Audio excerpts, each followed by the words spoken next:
Hello and welcome to the ReConnect podcast, a weekly show sponsored by the Anasazi Foundation and powered by Sturry Studios. I'm Ganel-Lyn, your host. I'm so grateful you've joined us, where we have conversations to help you strengthen your most important relationships and reconnect with those that matter most.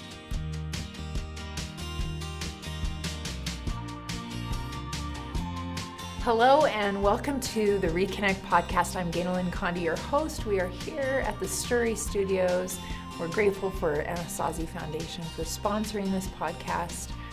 We love the opportunity to come to you, whether you're finding us on YouTube or on a podcast platform, and talk about anything that helps us with connection and specifically reconnection, because oftentimes we find ourselves feeling really connected in one area of our life, and then there's another area or relationship that really needs our attention. I call it the glass ball and the rubber ball phenomenon.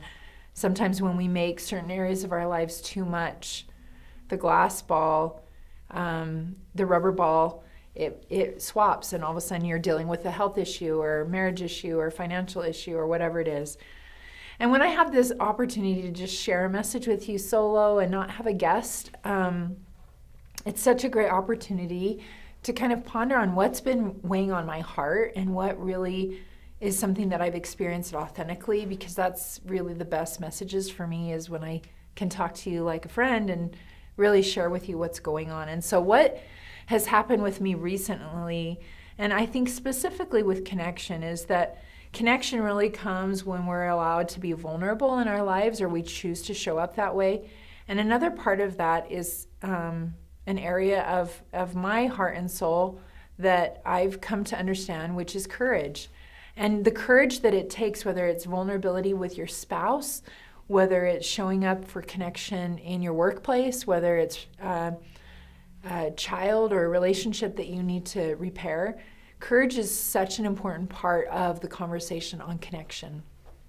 Recently, I had an opportunity to really practice and grow in my courage. And in the work that I do, I'm on live TV every month. I'm on live radio every month. I do a podcast. I do live Facebook messages that reach all over the world. I speak. There's a lot of content that I put out there. I am active on social media, sharing messages that are vulnerable and authentic and create, hopefully, connection for those that follow me. And so I feel like I'm always stepping into what Brene Brown calls the arena. And when I go into these arenas, I have learned certain tools to help me deal with the vulnerability hangover afterwards. Because sometimes when I do a speaking event, or I'm on TV, or I'm posting something on social media, depending on what the content is, it can be really vulnerable, and it can feel like I'm sharing a part of me that the world is now able to comment on and judge. Sometimes for me, vulnerability is that I'm not sure how I performed. I'm not sure if I delivered with the expectations for the group that has hired me to come speak. Sometimes for me, I second guess or judge where I'm showing up as a mom. And I have a teenage daughter now that has become much more independent. And so our relationship has changed. So whatever arena you're talking about in your life, it's interesting when you kind of maybe identify as someone that is open and out there in the arena and working on vulnerability and connection every day, which I would self-identify as someone that does that I try to lead with that authenticity. I try to write and produce content that is based on some vulnerability, which requires courage. So if you were to ask me, do you show up courageously? I would say I generally do. But recently I had an experience where I was in a new arena. And I found myself feeling so much more anxiety, so much more vulnerability. I had been given an opportunity to present at an event where there were about 900 in attendance. That doesn't scare me, but it was being taped for production, and it will be put on a platform where there's over 1 million subscribers. And even that wasn't the biggest trigger for me when it came to my vulnerability and anxiety and fear. but it was really heightened. I was working with a group in producing this. I didn't want to go into what word I really love is hustle, where you're hustling. So that means you're either trying to puff up or you're shrinking. And I was struggling to stay in my really sacred space where I was authentically showing up. And the anxiety was getting to the point that it was exhausting me. And if you deal with anxiety, you understand what I'm talking about. But I was like, what is wrong with me? I speak all the time. I'm on live television all the time. I'm on radio all the time. Why am I so scared? Why am I feeling so much vulnerability about this event?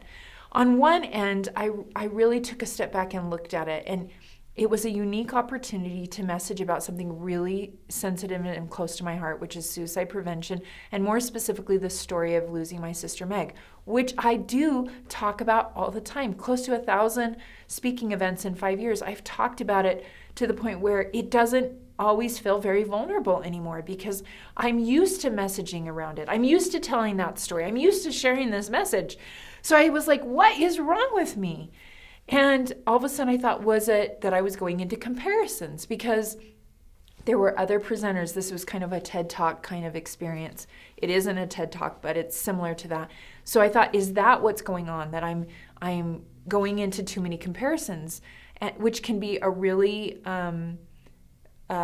an area where your courage will go down if you go too much into looking to either side of you about what someone else is doing.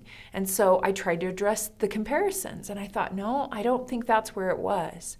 So I really tried to take a step back to the point where I'm like, I don't want to go through this experience and have so much anxiety that I don't enjoy it. Because this is a wonderful opportunity, and it's a beautiful opportunity to share a story that matters to me, that I believe is helping save lives, that is an important story to share, and I didn't want to crumble under the pressure. But I had a really good awareness of like, when was the last time I felt this scared? When was the last time I felt like my courage was not enough? And it had been a while. And I thought, you know what, first and foremost, no matter how this turns out, I want to value the fact that I am allowing myself to go through something that scares me. And I think as we're raising our kids, or even in our own progression and pursuits, when was the last time you did something that really scared you? And I kept trying to figure out what was it about this experience that was unique. It wasn't the number of people in the audience, because I've spoken to a couple of thousand. It wasn't even being taped, because I tape content all the time. It wasn't specifically about the story I was sharing, because I share this story. So what was it about this? Well, Brene talks about those in the cheap seats and those in the expensive seats, the judgment in our heads, and who have we put there. So if you're feeling really afraid right now, I think a good thing to check is, what group of people are you afraid of failing? And sometimes that's you. Maybe it's that you don't want to fail. But if we're really honest, is there an organization? Is it someone in your family? Is it your boss? Is it a teacher at school, where you're like, my coach, I don't want to fail them? I think it's really important to make sure we know who we're really speaking to or showing up for. For me, that's my why. And so I had to keep bringing it back. Was I trying to show up for the other presenters? Was it the organization that was producing this event that I didn't want to fail? Yeah. And I had to work through some of the triggers. Triggers are teachers. And so I had to work through where I had elevated them too much in my mind. And I'm not saying we don't show respect for our coaches or our bosses, but sometimes we put such great worth on the role and power we've given them in our lives that it shuts us down from showing up. And what a sad thing to think that someone isn't willing to fail so they don't ever show up. And there's great stories in history of people that were willing to show up and fail over and over again. Thomas Edison is one of those, right? Where everything he tried on the light bulb was not working. What if he just said, I can't handle it? I wonder if Thomas Edison lived today, where social media was around and someone was tweeting about his failures or putting a video of his failures up on Facebook, if that's kind of playing into our lack of courage. In our modern day society right now, are our kids struggling to try out for something because they're afraid it will be posted on social media and they will fail. And I think it was a really good exercise for me to go through some of this anxiety at a new level, this vulnerability at a new level. I had to pull courage from a new place. So the day of the event comes where we're taping, we've gone through rehearsals, everything's gone through the writers and the editors. We're there, I know what I'm wearing. And it was one of those crazy days because I had a speaking event further away from my home, and it was the day a storm came, and I had stayed overnight, came back to do this other event, this big event, this very monumental experience for myself. I was going on little sleep, and the weather was really bad. And I only had a few short minutes to change my clothes, put on makeup, get ready, all of that. And because I had to drive a long way that day, it gave me this opportunity to really process my fear. And I have some really good friends that help me, and I reach out to them when I'm feeling really vulnerable. And so I would say that's my next tip, is make sure you have a tribe that are your marble jar friends, or your friends, your tribe. I call them my tribe, that know your heart. They know your why. They can remind you of your why. They can help you on these really scary days. And one of my friends said some really good tips. She's a therapist, and I hope to have her on as a guest sometime for the ReConnect podcast because she's brilliant. And she said to me some really important things about not going more into the fear, that this was the day of the event. No more was I going to prep. I had to stop prepping. And I think that's another great tool, is stop prepping. So I gave myself permission to not prep anymore. I had done the work. I had shown up at rehearsals. There was one more rehearsal before we taped, and that was it. There was nothing more. I had to get in a headspace of joy. I had to get in a headspace almost of distraction. So I listened to Christmas music, which is my other tip. I love Christmas music because it resets my nervous system. She suggested that, change your emotions. So laugh, or, do something that's pulling you out of that headspace of fear and anxiety and analyzation. And then she reminds me all the time of this, that courage is not the absence of fear. And so the word "and" is important. I think it's important to know that if you're showing up afraid and you've battled some anxiety and you've failed in what you define as failure, but you keep trying to show up, that means you have grown this courage muscle. And saying the word "and" is, and it's okay that you're still feeling afraid. And it's okay to know that at times you don't know if you're going to be able to survive it, and you still show up anyways. And so knowing that was really helpful for me.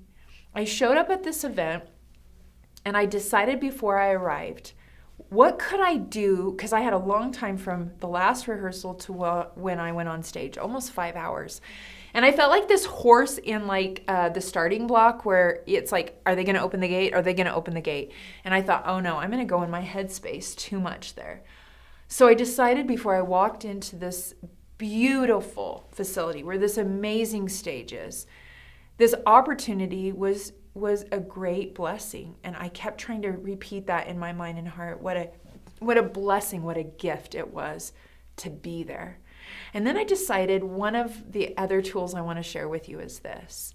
I was going to be generous with all the other presenters, the cameramen, the ushers, the food preparers, because they served a meal as well.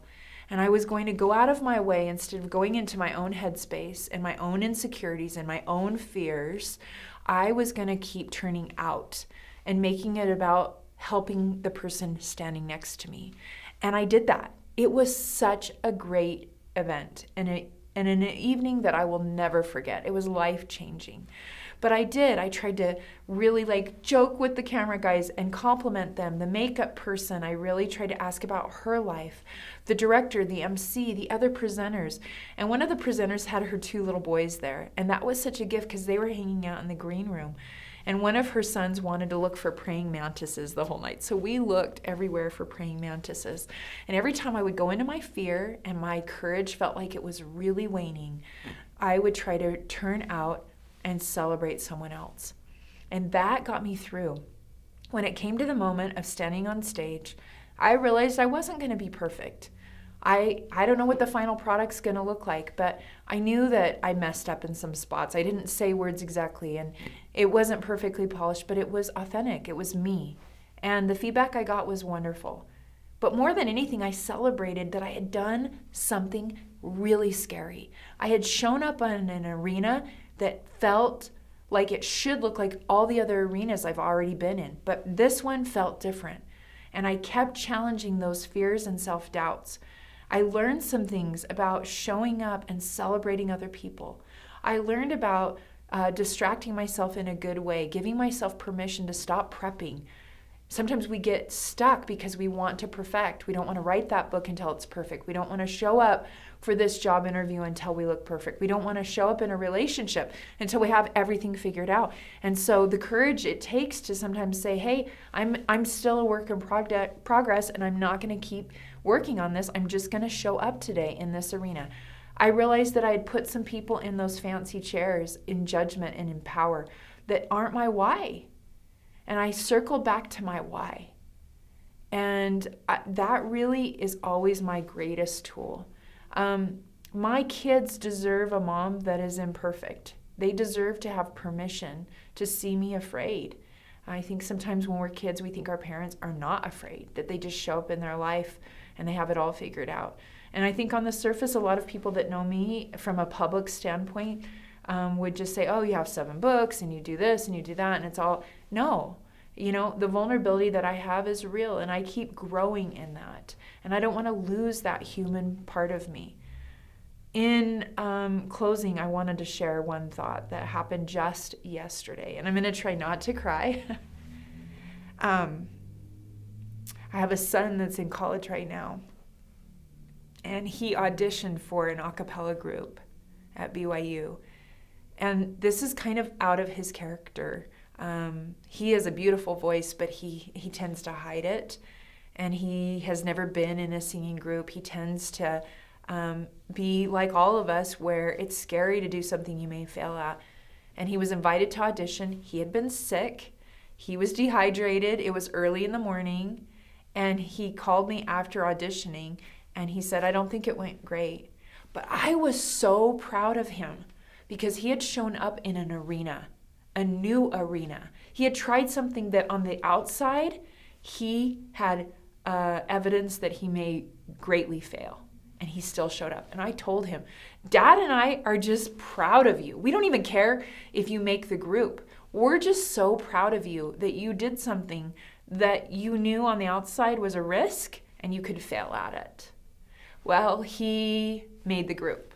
And yesterday they had their first singing opportunity together in this group. It's called Beyond Measure if you want to search on YouTube. They have some great music and content out there. But I was emotional last night because when he was over for dinner, he lives down by campus. He shared with me, I said to him, Cam, why were you able to be courageous? And he said, I decided it was worth the fail. That my life is still joyful, my worth is intact, regardless if I got accepted to this group or not.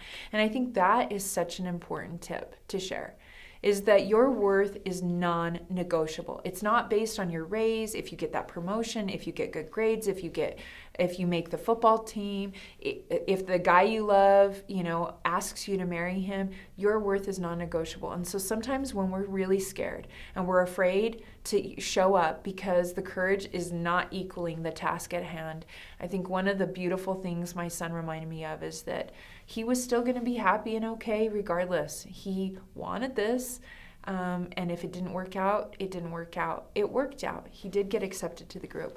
And then quietly and privately, he shared with me, these are the paydays for raising kids that sometimes happens as your children grow up. He said to me, Mom, I bragged about you because you have done a lot of things that you had never done before. You had never written a book, you had never done live TV, you had never done radio or spoke on the event stages you've done, and I've watched you do that. I've watched you show up when you had not done something, but you felt compelled to do it, and you did it anyways, even if you were going to fail.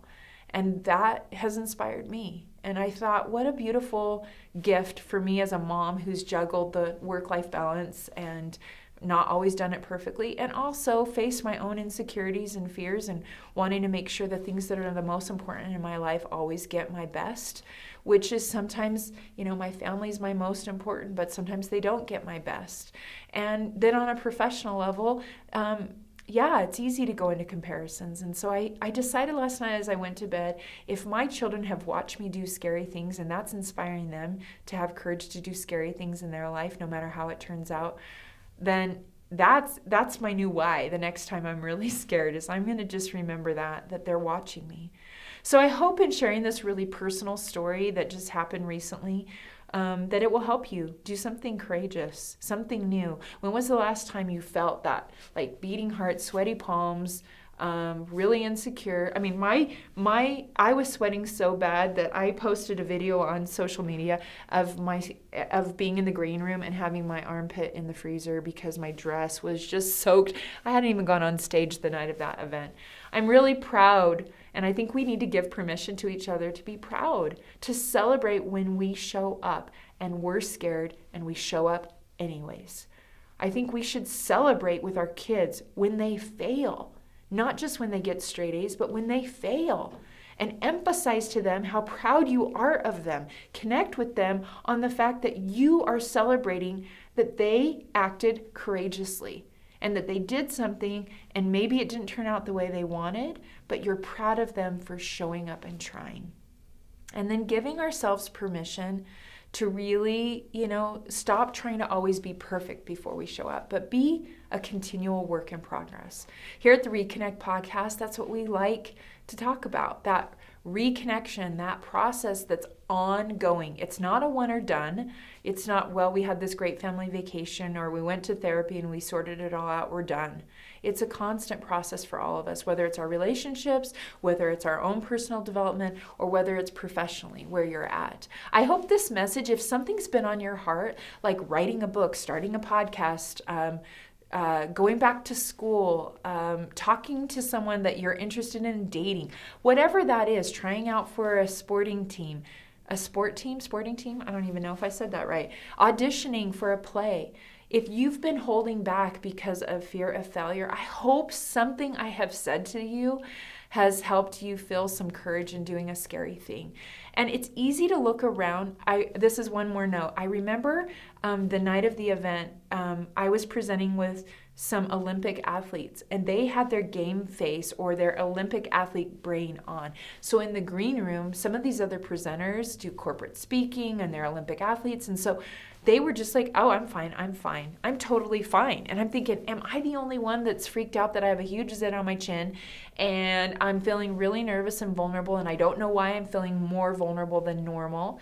And I wasn't getting a lot back from the other presenters that they were feeling as scared as I was scared.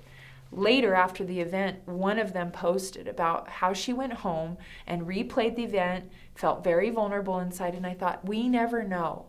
Sometimes we show up on the field or in an arena and we think everyone else on the field or in the arena has it all together. They're not scared at all. They're not nervous. They feel courageous all the time. Not true. We all have areas of our lives where we feel fear. We all have areas of our lives where we judge ourselves too harshly. And we all have areas of our lives where, it's taking more courage than normal to show up. And so be careful that you're not telling yourself a story that everyone else is fine and you're the only one, because that isn't about connection. That's a very isolating thought process, and I fall into that all the time. Thank you again for joining me here. I'm Ganel-Lyn, your host at the ReConnect podcast.